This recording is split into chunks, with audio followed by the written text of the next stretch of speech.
Hello and welcome back to The Longing. Today we're going to be continuing to read Aesop's Fables once again. So let's hop right into it and continue from where we left off.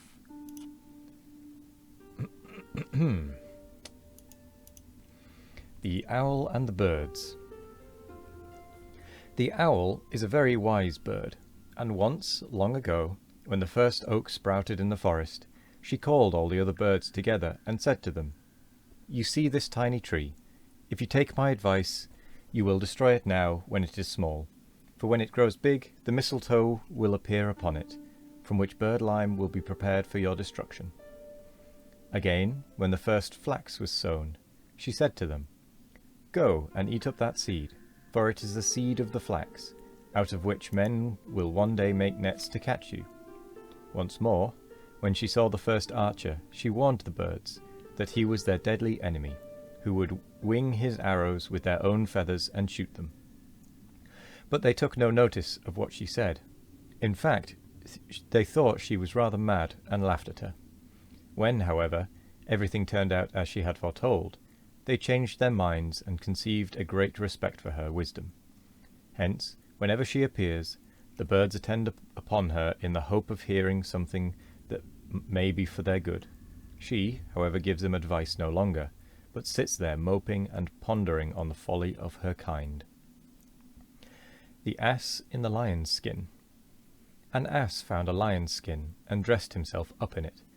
Then he went about frightening everyone he met, for they all took him to be a lion, men and beasts alike, and took to their heels when they saw him coming. Elated by the success of his trick, he loudly brayed in triumph. The fox heard him and recognized him at once for the ass he was, and said to him, "Oho, my friend, it's you, is it? I, too, should have been afraid if I hadn't heard your voice."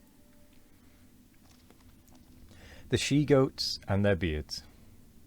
Jupiter granted beards to the she-goats at their own request, much to the disgust of the he-goats, who considered this to be an unwarrantable invasion of their rights and dignities. So they sent a deputation to him to protest against his action. He, however, advised them not to raise any objections. "What's in a tuft of hair?" said he. "Let them have it if they want it. They can never be a match for you in strength." The Old Lion. A lion, enfeebled by age and no longer able to procure food for himself by force, determined to do so by cunning. Betaking himself to a cave, he lay down inside and feigned to be sick, and whenever any of the other animals entered to inquire after his health, he sprang upon them and devoured them. Many lost their lives in this way, till one day a fox called at the cave, and, having a suspicion of the truth, addressed the lion from outside instead of going in, that he was in a very bad way. "But," said he, "why do you stand outside? Pray come in." "I should have done so," answered the fox, "if I hadn't noticed that all the footprints point towards the cave and none the other way." The Boy Bathing. A boy was bathing in a river, and got out of his depth, and was in great danger of being drowned. A man who was passing along a road heard his cries for help, and went to the riverside and began to scold him for being so careless as to get in deep water, but made no attempt to help him. "Oh, sir," cried the boy, "please help me first, and scold me afterwards." Give assistance, not advice, in a crisis. The Quack Frog. Once upon a time, a frog came forth from his home in the marshes, and proclaimed to all the world that he was a learned physician, skilled in drugs and able to cure all diseases. Among the crowd was a fox, who called out, "You, a doctor? Why, how can you set up to heal others when you cannot even cure your own lame legs and blotched and wrinkled skin? Physician, heal thyself." The Swollen Fox. A hungry fox found in a hollow tree a quantity of bread and meat, which some shepherds had placed there against their return. Delighted with his find, he slipped in through the narrow aperture and greedily devoured it all. But when he tried to get out again, he found himself so swollen after his big meal that he could not squeeze through the hole, and fell to whining and groaning over his misfortune. Another fox, happening to pass that way, came and asked him what the matter was, and on learning the state of the case, said, "Well, my friend, I see nothing for it, but for you to stay where you are till you shrink to your former size. You'll get out then easily enough." The Mouse, the Frog, and the Hawk. A mouse and a frog struck up a friendship. They were not well mated, for the mouse lived entirely on land, while the frog was equally at home on land or in the water. In order that they might never be separated, the frog tied himself and the mouse together by the leg with a piece of thread. As long as they kept on dry land, all went fairly well. But coming to the edge of a pool, the frog jumped in, taking the mouse with him, and began swimming about and croaking with pleasure. The unhappy mouse, however, was soon drowned and floated about on the surface in the wake of the frog. There he was spied by a hawk, who pounced down on him and seized him in his talons. The frog was unable to loose the knot which bound him to the mouse, and thus was carried off along with him and eaten by the hawk. The Boy and the Nettles. A boy was gathering berries from a hedge when his hand was stung by a nettle. Smarting with the pain, he ran to tell his mother, and said to her between his sobs, "I only touched it ever so lightly, mother." "That's just why you got stung, my son," she said. "If you had grasped it firmly, it wouldn't have hurt you in the least." The Peasant and the Apple Tree. A peasant had an apple tree growing in his garden, which bore no fruit, but merely served to provide a shelter from the heat for the sparrows and grasshoppers, which sat and chirped in its branches. Disappointed at its barrenness, he determined to cut it down, and went and fetched his axe for the purpose.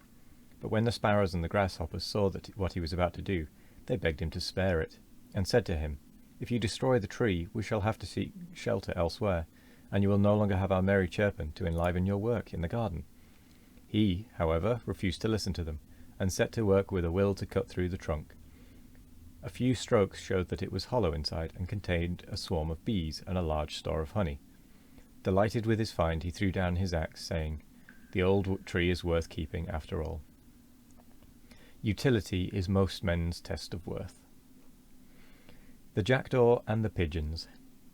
A jackdaw, watching some pigeons in a farmyard, was filled with envy when he saw how well they were fed, and determined to disguise himself as one of them, in order to secure a share of the good tidings they enjoyed. So he painted himself white from head to foot and joined the flock, and so long as he was silent, they never suspected that he was not a pigeon like themselves.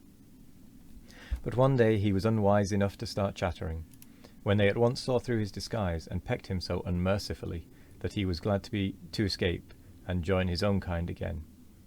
But the other jackdaws did not recognize him in his white dress, and would not let him feed with them, but drove him away, and so he became a homeless wanderer for his pains.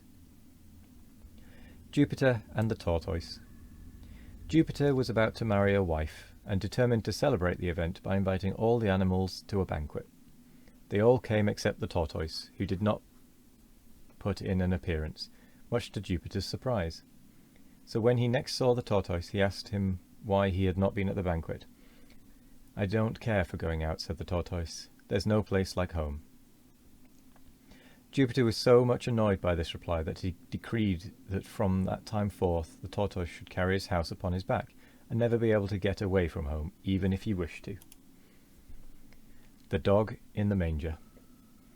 A dog was lying in a manger on the hay which had been put there for the cattle, and when they came and tried to eat, he growled and snapped at them, and wouldn't let them get at their food. "What a selfish beast," said one of them to his companions. "He can't eat himself, and yet he won't let those eat who can." The Two Bags. Every man carries 2 bags about with him, one in front and one behind, and both are packed full of faults. The bag in front contains his neighbour's faults, the one behind his own. Hence it is that men do not see their own faults, but will never fail to see those of others. The Oxen and the Axle Trees. A pair of oxen were drawing a heavily loaded wagon along the highway, and, as they tugged and strained at the yoke, the axle trees creaked and groaned terribly. This was too much for the oxen, who turned round indignantly and said, "Hullo, you there? Why do you make such a noise when we do all the work?" They complain most who suffer least. The Boy and the Filberts. A boy put his hand into a jar of filberts and grasped as many as his fist could possibly hold. But when he tried to pull it out again, he found he couldn't do so, for the neck of the jar was too small to allow of the passage of so large a handful. Unwilling to lose his nuts, but unable to withdraw his hand, he burst into tears. A bystander who saw where the trouble lay said to him, "Come, my boy, don't be so greedy. Be content with half the amount, and you'll be able to get your hand out without difficulty. Do not attempt too much at once." And with that, 10 minutes has very quickly passed already. So, we shall leave it there for the day. We are making good progress through the book. Yeah, all is well and good. So, I will leave it there and say thank you very much for joining me. I hope you all have a wonderful morning, evening, afternoon or night, no matter what time of day it is. Have a wonderful one of it. And as always, we'll be back tomorrow with more of The Longing. Goodbye.